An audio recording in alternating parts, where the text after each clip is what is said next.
রাঙ্গামাটি জেলা পুলিশের মাসিক কল্যাণ সভা অনুষ্ঠিত। দৈনিক কুমিল্লার ভয়েস, সত্যের সন্ধানে চোখ রাখুন সব সময় ও পড়ুন। দেশ ও দেশের বাহিরের সবাই ধন্যবাদ। শনিবার ৮ ফেব্রুয়ারি ২০২৫ ইংরেজি রাঙ্গামাটি পার্বত্য জেলার নিউ পুলিশ লাইন্স কনফারেন্স রুমে রাঙ্গামাটি জেলা পুলিশের মাসিক কল্যাণ সভা অনুষ্ঠিত হয়। কল্যাণ সভায় অতিরিক্ত পুলিশ সুপার প্রশাসন ও অর্থ জনাব মারুফ আহমেদ, পুলিশ সুপার পদে পদোন্নতিপ্রাপ্ত মহোদয়ের সঞ্চালনায় সভাপতিত্ব করেন রাঙ্গামাটি পার্বত্য জেলার police super doctor SM. Farhad Hossain মহোদয়।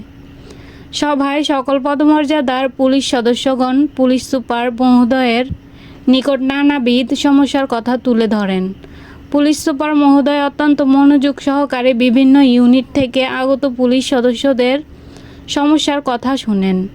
এ সময় পুলিশ সুপার মহোদয় সমস্যাসমূহ দ্রুত সময়ের মধ্যে সমাধানের জন্য সংশ্লিষ্টদের নির্দেশনা প্রদান করেন।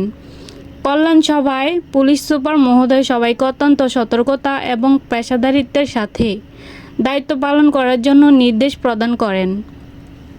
তিনি উপস্থিত অফিসার ও ফোর্সদের প্রশাসনিক বিষয়ে শৃঙ্খলা, দক্ষতা, কর্তৃপক্ষের আদেশ নির্দেশ ও নিয়ন্ত্রণ, বুদ্ধিমত্তা, সুরক্ষা, নিরাপত্তা এবং সকলের উপর অর্পিত দায়িত্ব যথাযথভাবে পালনসহ সার্বিক বিষয়ে প্রয়োজনীয় দিক নির্দেশনা প্রদান করেন। এ সময় রাঙ্গামাটি জেলা পুলিশের ঊর্ধ্বতন কর্মকর্তা ও সকল পদমর্যাদার পুলিশ সদস্যবৃন্দ উপস্থিত ছিলেন।